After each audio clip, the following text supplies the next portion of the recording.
네, 시편 78편 말씀 같이 보시겠습니다. 구약 859페이지 정도에 있고요. 이 말씀을 가지고 저는 과거와 미래에 대한 현재의 책임이라는 제목으로 말씀을 나누려고 합니다. 표제에 보시면 이 시편 78편에 이제 아삽의 마스길이라고 되어 있습니다. 우리가 시편 제 3권에 넘어오면서 계속해서 이 아삽의 시편을 살펴보고 있는데요. 78편이 이렇게 쭉 넘겨보시면 생각보다 좀 길죠. 그렇죠? 72절까지 있는데 여러분 잘 아시는 119편을 제외하면은 시편 중에 제일 긴 시편입니다. 그래도 제가 용감하게 하루에 끝내려고 준비를 하다가 도저히 안 될 것 같아서 두 번으로 나눠서 하려고 합니다. 내용을 읽어보신 분들은 아실 텐데 보시면은 이 이스라엘의 역사를 회상하는 그런 내용이 담겨 있습니다. 그래서 역사시라고 그렇게 이야기할 수 있고요. 출애굽에서 시작을 해서 다윗 왕조가 세워질 때까지의 그런 역사를 다루고 있습니다. 물론 이렇게 역사 책처럼 이렇게 사실을 쭉 기록한 그런 것은 아니고요. 이제 그 의미를 강조하는 그런 역사시라고 생각할 수 있습니다.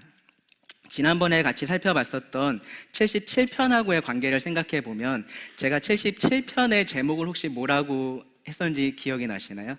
지나간 세월인가 하나님의 역사인가 였어요. 그래서 지나간 시간들, 과거를 우리가 어떻게 볼 것이냐에 대한 부분이었는데 바로 이 78편이 그것을 어떻게 봐야 하는지 실제적인 예를 통해서 보여주고 있다라고 말을 할 수도 있습니다. 그래서 78편이 더 기니까 이 77편이 마치 시편 78편의 서론과 같은 그런 역할을 한다라고도 볼 수 있고요. 근데 내용을 보면 약간의 차이는 있어요. 이 77편 같은 경우는 개인적인 차원에서 과거를 이렇게 바라보는 그러한 내용이었다면은 78편은 개인보다는 좀 공동체적인 차원에서 미래를 바라보는 그러한 관심을 두고 있습니다. 물론 과거를 바라보지만 미래를 바라보면서 그 과거를 보고 있다라고 말씀을 드릴 수 있어요. 이 마스길이라고 되어 있는데 이 단어에 대해서 제가 전에 말씀을 좀 드렸었던 것 같기는 해요. 마스길, 교훈시라고 말할 수 있습니다. 교훈시. 그래서 이 메시지가 아주 분명하게 기록이 되어 있는 시편이다라고 할 수 있습니다. 어떤 시편을 읽어보시면은 조금 이렇게 어려운 시편들도 있는데 시편 78편은 사실 이렇게 읽어보면 어렵지는 않습니다. 내용이 아주 명확하게 기록이 되어 있습니다. 정리를 하면 이렇게 할 수 있을 것 같아요. 과거를 기억해서 미래 세대에게 하나님을 알게 하는 것이 현재를 살고 있는 우리의 책임이다라는 겁니다. 그래서 이제 제가 오늘 말씀의 제목을 과거와 미래에 대한 현재의 책임이라고 지은 건데요. 과거를 기억해서 미래 세대에게 하나님을 알게 하는 것이 현재를 살고 있는 우리들의 책임이다라는 내용이 이 78편의 교훈으로서 기록이 되어 있습니다. 여기서 중요한 건 뭐냐면은 과거를 잊지 않는 것, 기억하는 거죠. 그 역사를 꼭 기억하고 있는 것이고요. 그래서 잘못을 반복하지 않을 것에 대해서 말을 하고 있습니다. 내용, 이 구성을 좀 크게 나눠보면요, 어떻게 볼 수 있냐면요, 오늘 함께 살펴볼 이 1절부터 8절에서 그 교훈의 내용을 말을 하고 있고요. 그리고 나머지 9절부터 72절까지는 그것에 대한 예시라고 말을 할 수 있습니다. 특별히 이제 9절부터 11절에 보시면은 에브라임 자손에 대한 말씀이 나와요. 이 에브라임 자손이 이 교훈을 지금 말하고 있는 1절부터 8절에 기록된 그 교훈을 따르지 않은 것에 대해서 말씀을 하고요. 그리고 67절부터 72절을 보시면은 거기서는 하나님께서 그 에브라임 자손을 택하지 않으시고 유다와 다윗을 택하셨다라는 그 사실을 언급을 합니다. 그러니까 전체적으로 보면은 이 안에 이제 이스라엘의 역사를 담고 있는데 크게 보면은 무슨 얘기를 하고 있는 거냐면은 에브라임이 그 역사의 교훈을 얻지 못했다라는 이야기를 하고 있는 거예요. 그래서 그것에 대한 결과로 그 장성했던 에브라임이 하나님의 선택을 받지 못했다라는 이야기를 하고 있는 겁니다. 그러니까 이 에브라임을 하나의 본보기로서 반면교사라고 하죠. 그렇죠? 그런 반면교사로서 제시를 하고 있는 내용들이 이제 9절부터 뒤에 나오는 말씀에 쭉 이어집니다. 그 부분은 이제 다음에 좀 살펴보기로 하고요. 오늘은 1절부터 8절을 통해서 이 아삽이 전한 교훈을 함께 살펴보려고 하는데요. 오늘은 특별히 그 자녀 양육에 대한 말씀을 듣는다라는 생각으로 들어주시면 좋을 것 같습니다. 먼저 1절을 보시면 이렇게 시작을 해요. 내 백성이여 내 율법을 들으며 내 입의 말에 귀를 기울일지어다. 들으라라는 말을 강조를 하죠. 들어라, 귀를 기울여라 라고 합니다.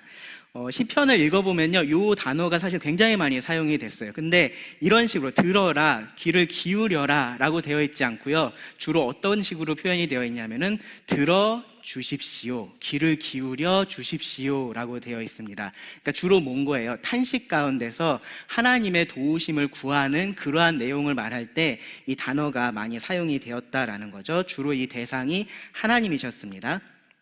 그런데 여기선 그렇지 않아요. 사람이 분명히 대상입니다. 아삽은 이 하나님의 선지자처럼 대언자가 돼서 하나님의 말씀을 이 백성들에게 선포를 하고 있는 겁니다. 그러면서 들어야 된다, 너희가 이것을 꼭 귀를 기울여서 주의를 기울여서 들어야 한다라고 강조를 하는 겁니다. 잠언이나 이제 욥기 같은 그런 우리가 지혜 문학이라고 하잖아요. 그런 이제 말씀들을 보면은 이런 표현이 굉장히 많이 나와요. 그렇죠? 잠언 읽어보시면은 계속해서 내 아들아 들을지어다, 지혜의 말씀을 들어라, 이제 그런 말씀이 계속해서 나오는 것을 볼 수 있습니다.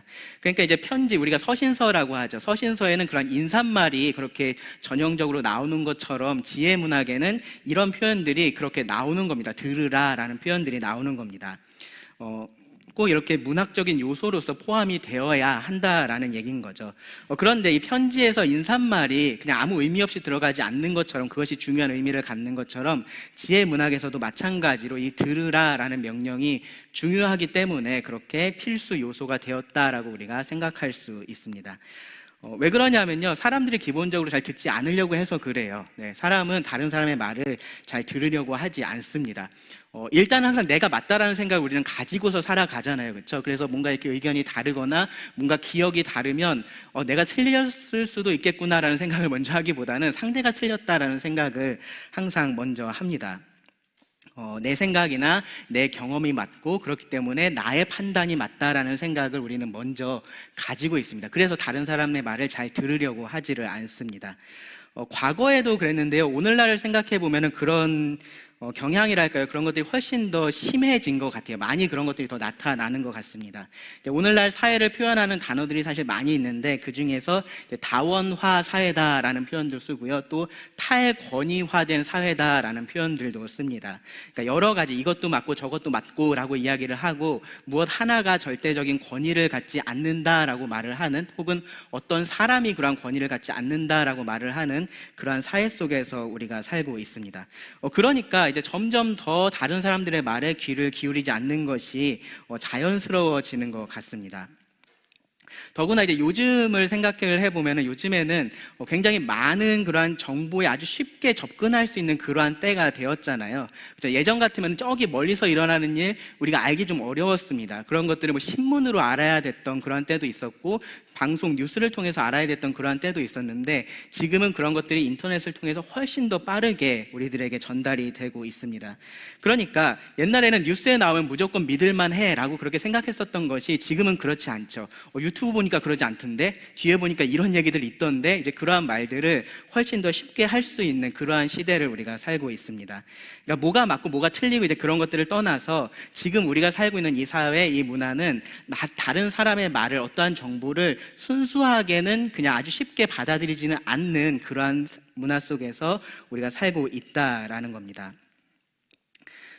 그게 전적으로 나쁘다라는 얘기를 지금 하고 있는 게 아니에요. 어떤 사실을 우리가 확인하는 것이 필요하고, 그것에 대해서 올바른 분별력을 가지고 있는 것이 분명히 필요합니다.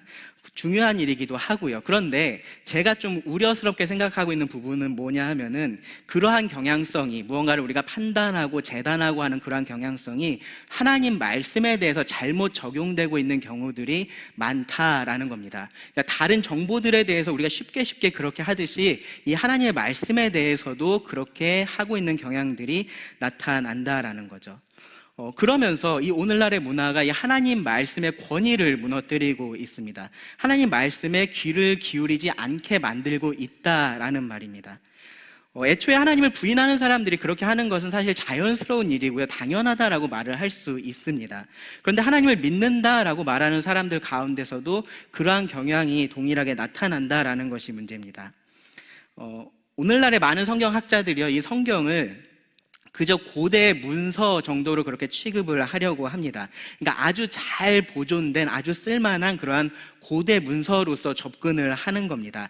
그래서 이 당시의 문화, 아주 오래된 문화에 대해서, 고대 근동 문화에 대해서 알 수 있는 책으로서 생각을 하고요. 그리고 그 문화 안에서 의미가 있었던 책 정도로 보고 있습니다. 그러니까 그 문화 안에서 의미가 있었으니까 오늘날 달라진 문화 안에서는 의미가 없다라고 이야기를 하는 겁니다. 대부분이 적용될 수 없다라고 그렇게 이야기를 해요. 모세라는 사람은 고대의 그런 세계관에 갇혀서 하나님이 세상을 창조했다라고 그렇게 기록을 했다라고 말을 하고요. 바울은요, 당시 문화에서는 어쩌면 혁명적일 수 있는 그러한 성적 가치관을 제시하기는 했지만 그조차도 가부장적인 가치관을 버리지 못했고, 그리고 성적 소수자에 대한 그런 잘못된 생각을 가지고 있었다라고 말을 합니다. 그것이 오늘날의 성경학자들이 성경을 대하는 태도입니다. 성경을 권위해 놓고서 문화를 바라보는 것이 아니라 자신들의 생각, 그들이 이미 알고 있는 그러한 문화들을 바탕으로 해서 성경을 이해하려고 하는 겁니다. 때로는요, 성도들 중에서는요, 어떤 경우들이 있냐면 성경을 약간은 부적처럼 그렇게 대하는 경우들도 있습니다. 무슨 말이냐면은 우리가 말씀을 붙들어야 된다라는 그런 말들을 하는데, 근데 그러한 말을 이제 어떤 말씀을 계속해서 암송을 하고 있거나 혹은 그러한 것들을 잘 이렇게 크게 써가지고 잘 보이는 곳에다 붙여두면 그것이 그대로 이루어진다라는 식으로 그렇게 받아들이는 겁니다. 마치 그렇게 생각을 하는 거죠. 그래서 이제 교회 다니는 사람이 운영하는 식당에 가면 항상 그 들어가는데 뭐라고 써 있습니까? 내 시작은 미약하였으나 끝은 창대하리라 라는 말씀이 항상 있습니다. 부적 붙어 있는 것처럼 그 자리에 붙어 있습니다. 수험생이나 고시생들은 무슨 말씀 거기 책상에 붙여 놓을까요? 내게 능력 주시는 자 안에서 내가 모든 것을 할 수 있느니라 라는 말씀을 붙여 놓습니다. 부적이 된 거죠. 너희 발바닥으로 밟는 곳은 모두 내가 너희에게 주었노니, 이 말씀은 어디 붙여 놓으면 좋을까요? 네, 부동산 같은 데 붙여놓으면 딱 좋은 말씀일지 모릅니다. 말씀을 그렇게 부적처럼 생각을 하는 거죠. 옛날에 부적을 써서 뭐 베개 밑에 놓고 어디에 붙여놓고 하는 것처럼 단지 그것이 하나님 말씀으로 바뀐 것 뿐입니다. 성경 말씀이 정치적으로 이용되는 경우도 정말로 많아요. 자기가 지지하는 그러한 진영을 지지하기 위해서 성경 말씀을 사용을 하는 겁니다. 누군가는요, 위로와 격려의 말씀들만을 찾아서 그러한 말씀들만 계속해서 읽습니다. 누군가는요, 아내나 남편이 배우자를 책망하기 위해서 하나님의 말씀을 찾습니다. 그리고 그러한 말씀을 그들에게 적용을 합니다. 하나님께서 그렇게 하라고 이 말씀을 우리에게 주신 것이 아니잖아요. 나의 욕심을 이루기 위한 도구로서 하나님께서 말씀을 주신 것이 아닙니다. 그렇게 우리가 말씀을 이용해서는 안 됩니다. 그거는 나의 권위 아래 이 하나님 말씀을 두는 겁니다. 어떤 경우에는요, 성경을 도덕책처럼 생각하는 그런 경우들도 있어요. 도덕경이라고도 할 수 있을 텐데, 그러니까 어떻게 좋은 사람으로 살 수 있는지를 가르치는 것이 성경이다라고 그렇게 생각을 하는 겁니다. 그런데 성경을 이제 그런 식으로 보기 시작하면은, 성경 말씀에 대해 읽을 때 우리가 어떤 생각들을 하게 되냐 하면은, 특별히 이제 명령 같은 그런 말씀들을 읽을 때, 그렇게 살 수 있으면 좋겠지만, 그것이 이상적이겠지만, 이 세상을 어떻게 그렇게 사냐라는 식의 태도를 쉽게 가질 수가 있습니다. 이 성경을 하나님의 말씀이라고 믿는다면 이 성경이 하나님의 권위를 가지고 있다라는 생각을 우리가 반드시 해야 됩니다. 사실 모든 영역에서 그렇다라는 생각을 반드시 해야 됩니다. 특히 요즘에는요, 이 심리학이 성경을 대신하고 있는 경우들이 정말로 많아요. 성도들은 죄의 문제를 심리학적으로 접근을 하고 자녀 양육의 문제도 심리학적으로 접근을 해서 해결을 하려고 합니다. 그런 어떤 학문들보다 이 성경이 그 위의 권위를 가진다라는 사실을 우리가 잊지 말아야 됩니다. 그리고 그렇기 때문에 이 성경이 최고의 권위를 가지기 때문에 내가 이 성경의 말씀을 들어야 되고 내 귀를 기울여야 한다, 주목해야 한다라는 것을 반드시 기억을 해야 됩니다. 성경에 대해서 이러쿵저러쿵 말하기 전에 먼저는 내가 이 말씀을 들으려는 그러한 태도가 필요하다라는 겁니다. 아삽은요, 지금부터 자기의 입으로 말을 하겠지만 이 말씀의 권위는 하나님에게 있다라는 것을 지금 알게 하면서 이 시편을 시작을 하고 있는 겁니다. 그러니까 우리도요, 이 시편을 그렇게 들어야 됩니다. 자, 2절을 보세요. 내가 입을 열어 비유로 말하며 예로부터 감추어졌던 것을 드러내려 하니. 지금부터 비유로 말을 한다라고 그렇게 말을 하고 있습니다. 그러니까 이 말은요, 비유적으로 내가 지금부터 말을 하겠다, 이제 그런 의미로 우리가 받아들이면 안 되고요. 오히려 여기서는 어떤 의미가 더 강하냐면은 예를 들어서 말하겠다라는 의미가 더 강합니다. 물론 비유적으로 말하겠다라고 그러한 의미로 사용될 때도 있지만 여기서는 예를 들어 말하겠다로 이해를 하는 것이 더 정확합니다. 그러니까 말을 듣는 사람이 지금부터 이 아삽이 하는 그 말을 통해서 자신의 상황과 그 상황을 비교해 가면서 교훈을 얻을 수 있도록, 생각해 볼 수 있도록 그렇게 말을 하겠다라고 하는 겁니다. 그리고요, 그 내용에 대해서는 지금 어떻게 표현을 하고 있냐면은 예로부터 감추어졌던 것이라고 표현을 하고 있어요.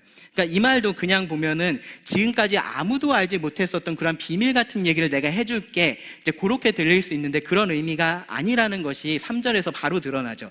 3절 보시면 이는 우리가 들어서 아는 바요 우리의 조상들이 우리에게 전한 바라. 무슨 말입니까? 이미 우리 모두가 다 아는 얘기를 나는 지금부터 할 거다라고 말을 하고 있는 겁니다. 역사에 대해서 말을 할 텐데 이 역사적인 사실관계를 내가 지금부터 그냥 뭐가 진짜고 뭐가 가짜고 그런 것을 밝히려는 의도로서 그러한 말을 하는 것이 아니라 그 역사 안에 내포되어 있는, 숨겨져 있는 그러한 의미를 드러낸다라는 그런 측면에서 예로부터 감추어졌던 것이라고 지금 표현을 하고 있는 겁니다. 역사적 사실 안에 있는 그 의미를 강조를 할 거고, 그것을 통해서 듣는 사람은 자기 상황에 그 의미를 적용해야 한다, 교훈을 얻어야 한다라고 말을 하고 있는 겁니다. 그런데요, 아삽은요, 여기서 그냥 우리가 다 아는 얘기, 우리가 다 아는 역사, 그렇게 말을 하고 있지 않아요. 정확히 뭐라고 얘기했냐면은 우리가 들어서 아는 바라고 말을 합니다.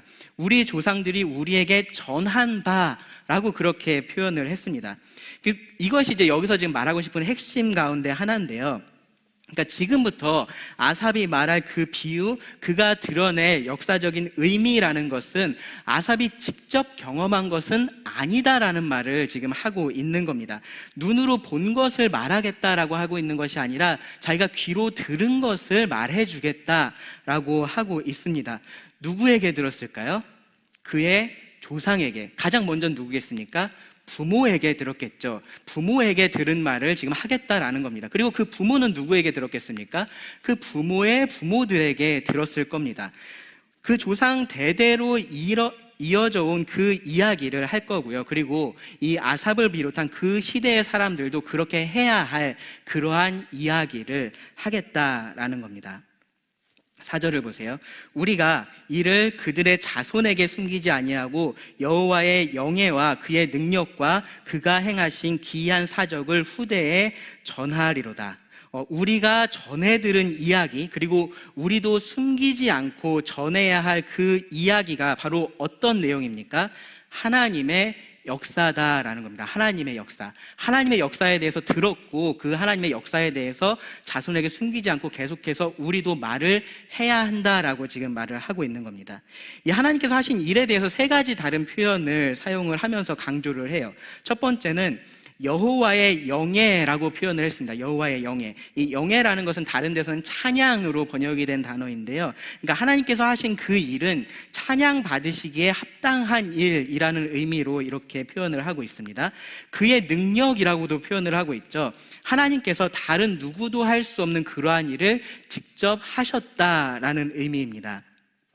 그가 행하신 기이한 사적이라고도 말을 합니다. 그러니까 이 일은요, 구원의 일이고요, 당연히 그렇게 되어야 하는 그러한 일들이 아니라 놀라운 일인 거다라는 것을 나타내는 그러한 표현입니다. 이렇게 하나님의 역사를 전한다라는 것은요, 그래서 그 일을 하시는 하나님을 전한다라는 거고요, 그것이 이 현재를 살고 있는 모두의 책임이라고 지금 말을 하고 있는 겁니다. 부모들은 자녀들에게 이 사실을 숨기지 말아야 되고요, 자녀들은 그 일을 들을 때 그냥 지나간 과거의 일, 옛 이야기, 요즘 라떼라는 표현 많이 쓰잖아요. 그냥 라떼의 추억, 부모 때의 추억, 그렇게 받아들이지 말아야 한다라는 겁니다. 현재를 사는 우리는요, 이 과거의 하나님을 기억을 해야 되고요, 또 미래 세대에 그 하나님을 전해야 하는 분명한 책임이 있습니다. 이렇게 우리의 현재의 책임, 이 과거, 현재, 미래를 말하면서 지금 우리의 책임에 대해서 말할 때 사실 언급되는 것들이 많이 있어요. 어떤 것들이 있냐면은 우리의 후손에게 좋은 환경을 물려줘야 된다. 그것이 우리의 책임이다. 아마 그런 말들 여러분 많이 들어보셨을 겁니다. 지금 이 환경은 우리 것이 아니라 후손에게서 잠시 빌려 쓰는 거다. 뭐 그러한 표현들도 씁니다. 뭐 더 좋은 나라를 우리가 물려줘야 된다. 그러한 말들도 많이 합니다. 그런 것들이요 다들 좋은 것들일 거예요. 그런데 정말로 좋은 것, 정말로 중요한 것은 뭐냐 하면은 하나님을 전해주는 겁니다. 하나님을 말해주는 겁니다. 하나님은요 우리 자녀들에게 이 맑은 물에서 자유롭게 헤엄치는 물고기를 볼 수 있게 해라 라고 그렇게 명령하시지 않으셨어요. 미세먼지 없는 곳에서 마음껏 숨 쉴 수 있게 해라, 그러한 명령 우리에게 주시지 않으셨습니다.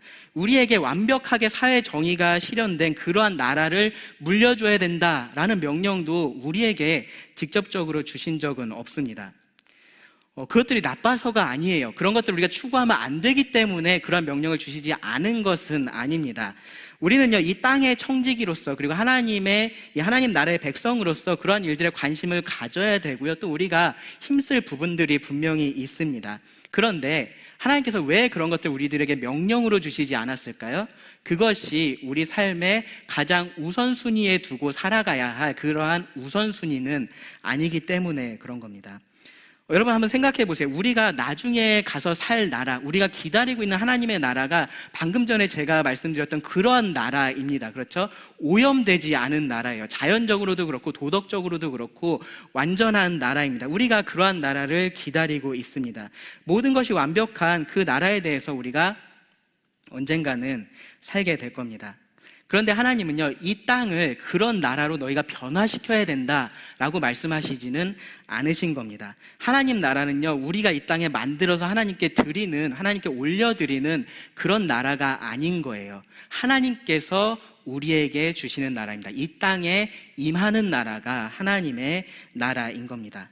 다만 하나님께서 명령하신 것은 무엇이냐면은 그 나라가 임할 때까지 우리가 이 땅에 살면서 하나님 나라의 백성으로서 합당하게 살아라입니다. 합당하게 살기 위해서 우리가 무엇을 고려를 해야 됩니까? 우리에게 있는 자원을 고려를 해야 되는 거예요. 우리에게 주어진 시간을 생각을 해야 되고요, 우리에게 주어진 재물을 생각을 해야 되고요, 우리에게 주어진 에너지를 생각을 해야 되고, 재능을 생각해야 합니다. 은사를 생각을 해야 됩니다. 그런 일들을요 다른 일들을 하는데 먼저 사용을 하는 것이 아니라 하나님께서 분명하게 주신 이 책임, 이것을 다 하는데 먼저 사용을 해야 한다라는 겁니다. 특별히 여기서는 무엇에 그것을 사용하라고 말씀을 하는 겁니까? 다음 세대에게 하나님을 전하는 그 책임을 다하는데 사용을 해야 된다라고 말을 하는 겁니다. 거기에 우리의 우선순위가 있어야 한다라는 겁니다. 5절 말씀을 보세요. 여호와께서 증거를 야곱에게 세우시며 법도를 이스라엘에게 정하시고 우리 조상들에게 명령하사 그들의 자손에게 알리라 하셨으니 라고 말씀을 합니다. 하나님은요 이 이스라엘 백성들을 구원하시고 나서요 그들과 언약을 맺으시면서 여러 말씀들을 하셨습니다. 그리고 그 모든 역사와 가르침을요 그 자녀들이 잊지 않도록 해야 한다라고 계속해서 강조를 해서 말씀을 하셨습니다. 대표적인 말씀이 이제 신명기 말씀인데요, 신명기 6장 말씀을 잠깐 펴서 함께 보겠습니다. 신명기 6장 4절부터 9절 말씀을 먼저 보시면,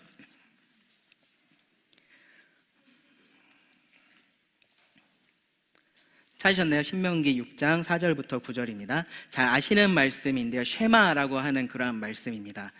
이스라엘아 들으라, 우리 하나님 여호와는 오직 유일한 여호와시니 너는 마음을 다하고 뜻을 다하고 힘을 다하여 너의 하나님 여호와를 사랑하라. 오늘 내가 너에게 명하는 이 말씀을 너는 마음에 새기고. 자, 여기까지 누가 해야 될 일을 하나님 말씀하신 거예요. 이 말씀을 듣는 내가 해야 될 일을 말씀을 하신 겁니다. 근데 바로 이어서 뭐라고 말씀을 하십니까? 7절 보시면 너의 자녀에게 부지런히 가르치며 집에 앉았을 때에든지 길을 갈 때에든지 누워있을 때에든지 일어날 때에든지, 한마디로 뭐라고 말할 수 있을까요? 언제나겠죠. 항상이겠죠. 그렇죠? 항상 이 말씀을 강론할 것이며 가르치라라는 겁니다. 풀어서 설명해 주라라는 겁니다. 그리고 너는 또 그것을 너의 손목에 매어 기호를 삼으며 너의 미간에 붙여 표로 삼고 또 너의 집 문설주와 바깥문에 기록할지니라. 부적처럼 붙여놓아라 그런 말씀을 하고 계신 것이 아니라 이 말씀을 가까운 데 두고 계속해서 묵상하고 네 마음에 새겨라 라고 말씀을 하는 겁니다. 조금 뒤에 20절 말씀 보세요.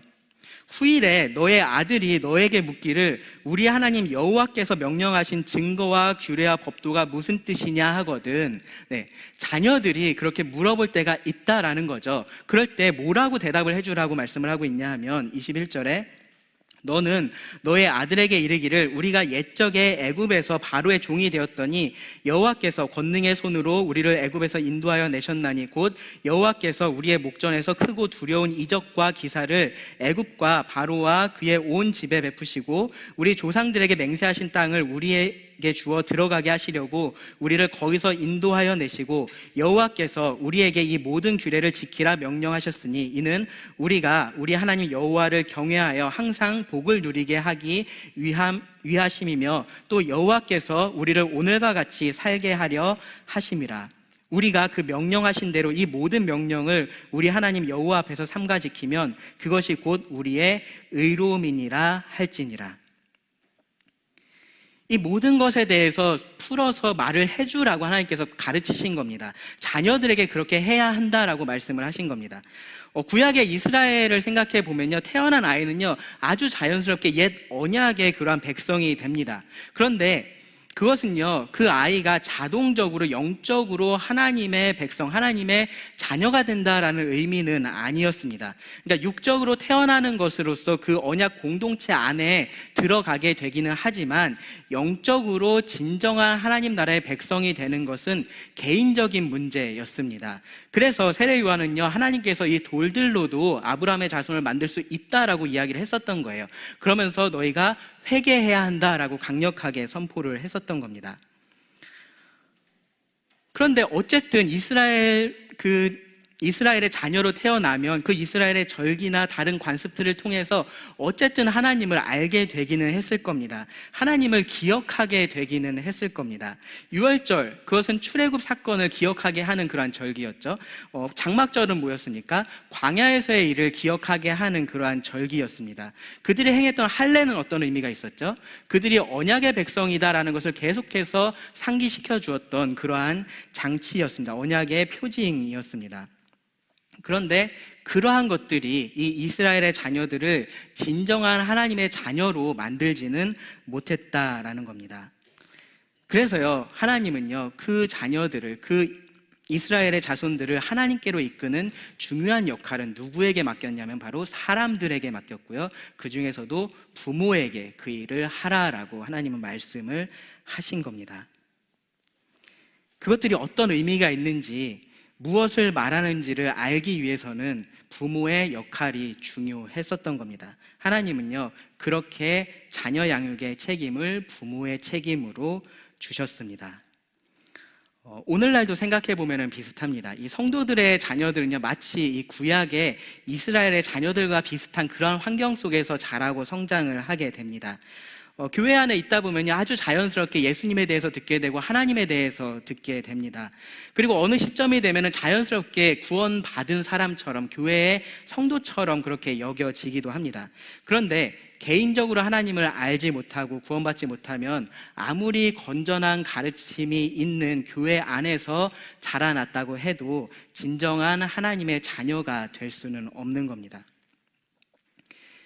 개인적으로 하나님을 믿고 구원받는 데 있어서 가장 중요한 역할을 하는 것은 바로 부모입니다. 과거에 생각해 보면 이 자녀 양육이 어머니의 일인 것처럼 그렇게 치부되던 때가 있었습니다. 그래서 이제 남편들이 나중에 이 자녀가 무슨 사고 같은 거 치면 아내들한테 이런 말 했었죠. 집에서 애 교육을 어떻게 시켰길래 애가 이 모양이야. 아마 그런 식의 이야기들 이제 했었던 거 아마 드라마 같은 데서 보셨을 겁니다. 자연스러웠었던 거죠. 그런데 성경을 보면요, 정말로 1차적으로 근본적으로 이 자녀 양육은요 부모의 책임이기도 하지만 그 중에서도 머리된 아버지의 책임입니다. 남편의 책임으로 말을 하고 있습니다. 이 어머니가 자녀하고 아무래도 많은 시간을 같이 보낼 수 있는 기회가 있기 때문에 많은 영향력을 끼치기는 하지만 근본적으로 자녀 양육의 책임은 아버지, 가장에게 있다라는 거죠. 그래서요, 바울은요, 이 부모에게 명령을 할 때 뭐라고 시작을 했냐면은 아비들아라고 시작을 한 겁니다. 아비들아, 너희 자녀를 노엽게 하지 말고 오직 주의 교훈과 훈계로 양육하라. 그 가장의 책임 아래서 부부가 함께 하나 돼서 자녀 양육을 감당을 해야 되는 겁니다. 그것이 원칙입니다. 요즘은요, 그러한 직접적인 자녀 양육을요, 두 부모가 모두 최대한 적게 하려고 하는 경우들도 굉장히 많이 있습니다. 그러니까 부모들은 경제 활동에 집중을 하고 그 돈으로 자녀들을 양육하는데, 다른 것들을 통해서 양육을 하는데 사용을 합니다. 각자 처한 상황이 다르고 또 그런 사정들이 있겠지만 사실 좀 심각하게 우리가 고민해봐야 되는 그러한 문화입니다.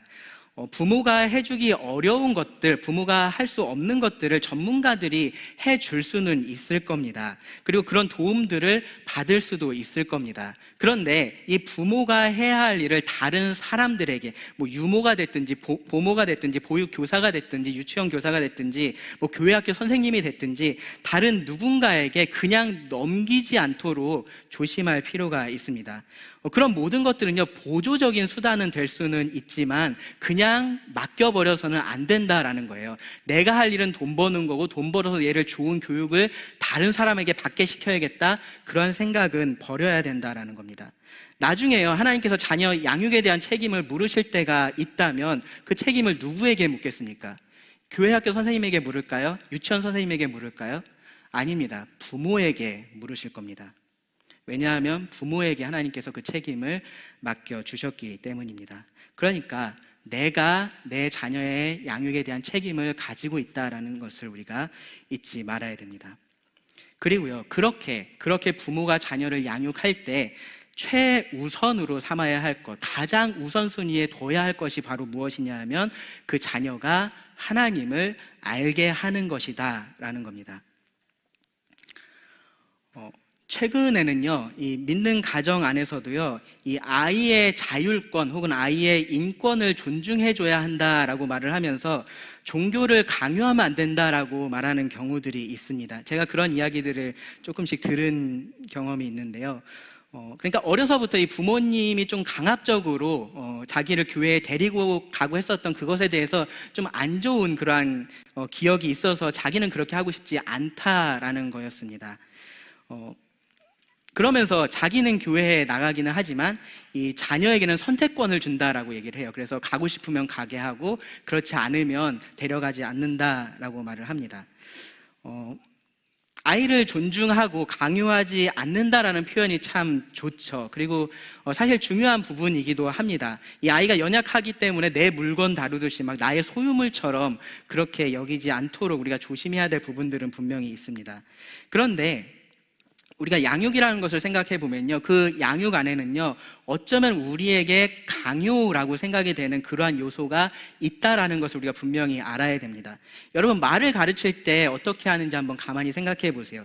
어떻게 발음을 해야 하는지 가르칩니다. 그렇게 똑같이 발음하지 않으면 그것을 틀렸다라고 말을 하고 발음을 교정시켜 주려고 합니다. 어떠한 표현이 이상하면 그 표현을 바로 잡아줍니다.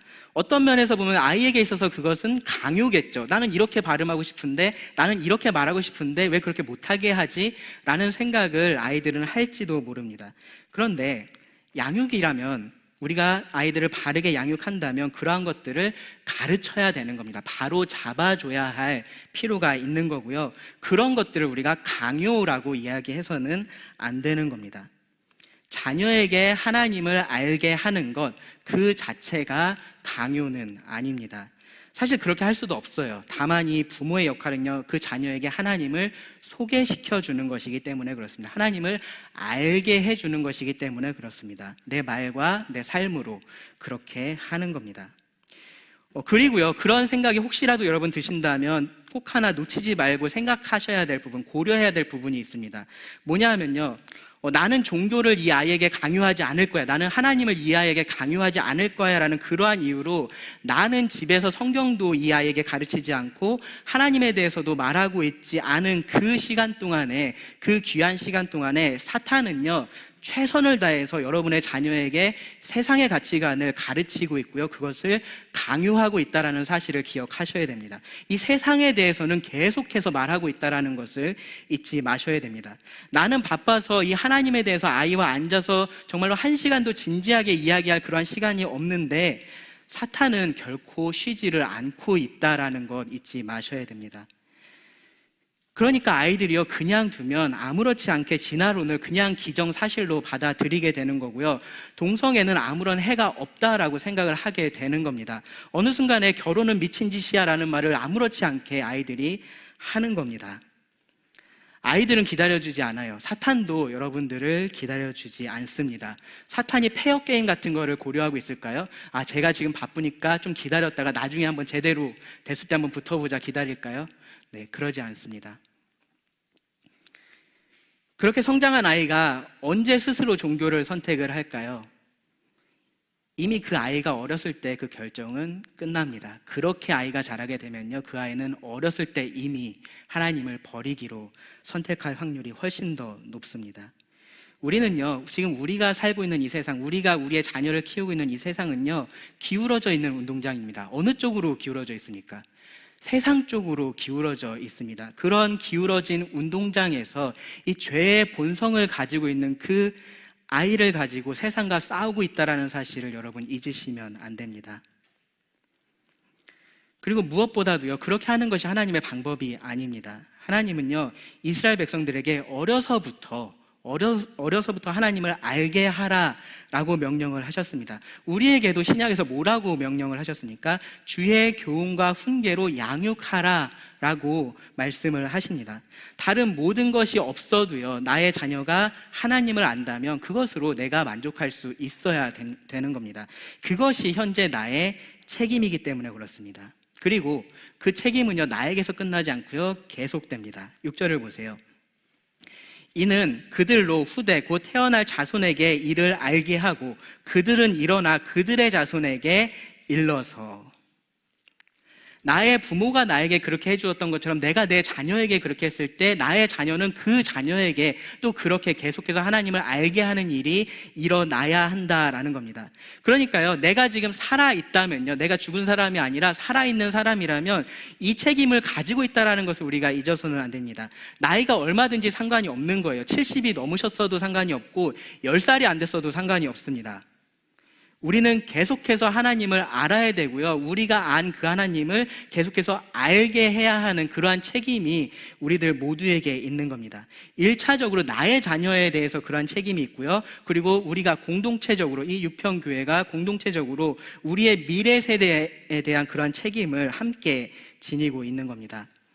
아삽은요, 그렇게 하나님을 알게 해야 할 목적에 대해서 이렇게 기록을 했어요. 7절을 보시면 그들로 그들의 소망을 하나님께 두며 하나님께서 행하신 일을 잊지 아니하고 오직 그의 계명을 지켜서. 네, 두 단어로 정리를 할 수 있습니다. 뭐냐면은 믿음과 순종입니다. 네. 여기서 하나님께 소망을 둔다라는 것은요, 하나님께서 행하신 그 일을 기억함으로써 하나님이 어떠한 분이신지를 알고요, 그리고 그 하나님을 믿을 수 있게 된다라는 의미입니다. 의지할 수 있게 된다라는 거죠. 그래서 확신의 의미가 여기서는 강합니다. 우리말 성경을 보면은 하나님을 의지하고라고 그렇게 번역을 했습니다. 어떤 상황에서도 이 하나님께 소망이 있다라는 것을 알고 하나님을 의지할 수 있게 된다라는 거죠. 참된 믿음을 가질 수 있게 된다라는 겁니다. 신약의 표현에 따르면 구원에 이르게 된다라고 말을 할 수 있습니다. 그리고 그렇게 하나님께 소망을 둘 때 하나님의 계명을 지킬 수가 있습니다. 믿음이 없이 순종이 따라올 수가 없죠. 정말로 그것이야말로, 믿음이 없는데 순종을 강요하는 것이야말로 강요고요, 아무런 의미 없는 종교 생활입니다. 하지만 현재 우리가 이 사랑으로서 하나님의 말씀에 따라서 살아가면요, 우리가 들은 하나님, 그리고 우리가 본 하나님을 가르칠 수 있는 거고요. 그리고 우리가 그렇게 살아갈 수가 있는 겁니다. 그리고 우리가 그렇게 할 때 우리의 자녀들도 하나님을 믿고 또 확신하는 가운데 순종의 삶을 살 수 있게 될 거다라고 지금 말씀을 하는 겁니다. 물론 언제나 그런 결과가 따라오지는 않아요. 그렇죠? 부모가 아무리 신실하게 자녀 양육을 했고 아무리 신실하게 그 믿음을 지켰다고 해도 자녀가 100%다 믿음 안에 거하고 순종하는 삶을 살고 그렇게 되는 것은 아닙니다. 그런데 현재를 사는 우리는 이 미래 세대에 대해서 그러한 책임이 있다라는 것을 기억을 해야 된다라는 겁니다. 그리고 그렇게 살아야 한다라고 말씀을 하는 겁니다. 이 아삽은 경고의 말씀도 있지 않았습니다. 8절을 보시면 그들의 조상들 곧 완고하고 그들의 마음이 정직하지 못하며 그 심령이 하나님께 충성하지 아니하는 세대와 같이 되지 아니하게 하려 하심이로다. 이후에 이제 9절부터 이어지는 말씀이 이 경고하고 아주 직접적으로 관련되어 있는 그러한 예시인데요. 우리가 하나님을 우리의 자녀들에게 제대로 알리지 않는다면 이스라엘이 반복했었던 그 역사, 그 잘못된 역사를 우리의 자녀들이 오늘날 그것을 반복하게 될 것이라고 경고를 하는 겁니다. 하나님을 알지 못하는 세대가 그들이 되어버릴 것이다 라고 말을 합니다. 다음 시편 시간에 나누게 되겠지만요, 이스라엘의 역사가 이것을 증명을 하고 있습니다. 역사를 통해서 우리가 배우지 않으면 이 잘못된 역사를 반복할 수밖에 없습니다. 사랑하는 나의 자녀가, 사랑하는 나의 손주가, 사랑하는 나의 친구가, 사랑하는 나의 교회학교 학생이 하나님을 믿지 못해서 충성하지 않는 그러한 세대가 되지 않도록 하나님께서 나에게 오늘 주신 그 책임을 우리가 다 해야 한다라는 겁니다. 하나님을 기억하고 하나님을 알게 할 책임이 오늘 우리 모두에게 있습니다. 말씀을 정신없이 이렇게 준비할 때는 몰랐었는데 어느 정도 준비를 하고 나니까 내일이 어린이날이더라고요. 그 생각이 퍼뜩 들었습니다. 이제 어린 자녀들은요, 뭐 용돈이나 선물 받을 그런 기대치가 최고조에 이렇게 달해 있는 그런 시점이 지금이 아닐까 싶습니다. 여러분들은 어떠실지 모르겠는데요. 저는 이제 아이한테 선물을 줄 때 이제 그것을 받고서 좋아하잖아요, 아이가. 그 좋아하는 모습을 보면요, 항상 한쪽에 약간 씁쓸한 생각이 이렇게 듭니다. 뭐냐 하면은 이게 진짜 좋은 선물일까 하는 생각이 드는 거예요. 그러니까 이 아이가 그것을 원해서 그리고 내가 해줄 수 있으니까 주기는 하는데 이게 정말 이 아이한테 좋은 선물일까 하는 생각이 마음 한쪽에 있는 겁니다. 뭐 그러면서 그래도 뭐 아이가 좋아하니까 됐지 이제 그렇게 생각이 들기도 하는데 이제 제가 볼 때는 별로 가치 없는 거, 이제 분명히 내일 되면 어디 구석에 처박혀서 찾아보지도 않을 그것을 가지고 좋아하고 있는 그 아이의 모습을 보면은 되게 안쓰럽게 여겨질 때가 있습니다. 부모로서 그리고 하나님께서 십자가에서 그리고 또 이 역사를 통해서 그리고 내 삶을 통해서 어떻게 행하셨는지를 알고 있는 사람으로서 이 자녀에 대해서 그리고 미래 세대에 대해서 하나님께서 나에게 주신 책임을 우리가 기억을 해야 됩니다. 가장 좋은 것, 우리가 그 자녀들에게 줄 수 있는 가장 좋은 것, 가장 중요한 것은요, 나에게 전해진 하나님, 그리고 그래서 내가 잘 알고 있는 그 하나님을 그들에게 알게 하는 겁니다. 장난감 하나 사주지 못하면 좀 미안할 때 있으실 거예요. 뭐 어린이날인데 좋은 데 데려가지 못한 것 때문에 미안한 마음이 있으실지도 모릅니다. 뭐 맛있는 거, 남들 먹는 그런 비싼 레스토랑 같은 데 가서 맛있는 거 사주지 못한 것이 여러분들 부모로서 미안하실 수도 있습니다. 그런데 여러분 그것을 기억하셔야 돼요. 그것이 그 자녀의 인생에 있어서 엄청난 트라우마가 돼서 그 자녀의 인생을 망치는 일은 될 수가 없다라는 겁니다. 여러분 하나님을 믿으시기 바랍니다. 하나님께서 우리들에게 주신 이 말씀을 믿으시기 바랍니다. 이 진리를 믿으시기 바랍니다. 하나님께서 이 말씀 가운데 드러내 주신 그 하나님의 방법에 대해서 확신을 가지시기 바랍니다. 선물을 사주고요, 좋은 데 놀러 가고요, 좋은 교육을 받게 해주고 하는 그러한 모든 것들보다 중요한 것은요, 그 아이가 하나님을 알 수 있도록 내가 최선을 다하는 겁니다. 최선을 다해서 돕는 겁니다. 내가 그 책임을 다하지 않으면요, 자녀의 이 땅에서의 삶이 아니라 자녀의 영혼을 망칠 수도 있습니다. 물론 하나님께서 다른 방법으로 자녀를 구원하실 수도 있겠죠. 그렇기 때문에 제가 망칠 수도 있다라고 말씀을 드린 거예요. 그런데 가장 먼저 하나님을 소개하고 그 아이에게 하나님을 소개하고 하나님을 알게 해야 할 그 책임이 나에게 주어졌다라는 그 사실은 여러분 꼭 기억을 하셔야 됩니다. 그리고 그 책임을 다 하시기를 바랍니다. 하나님께서 우리와 그리고 우리의 자녀들에게 은혜를 내려주시기를 간절히 기도합니다. 기도하고 말씀을 마치겠습니다.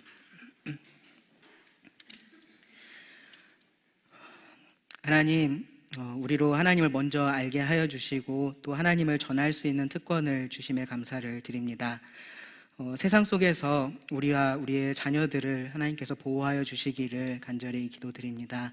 이 유평의 부모와 어른들이 하나님의 말씀에 대한 확신 가운데서 살아가게 하시고 그 믿음과 순종을 통해서 자녀들에게 하나님을 알게 할 수 있기를 구합니다. 우리가 완전해서가 아니라 연약한 우리를 구원하시고 또 지금도 우리를 통해서 일하시는 하나님의 능력과 은혜를 보고 그들도 하나님께 소망을 두고 순종의 삶을 살아갈 수 있도록 주님께서 은혜 내려주시기를 간절히 구합니다. 들려진 말씀을 주님께 의지하며 예수님의 이름으로 기도합니다.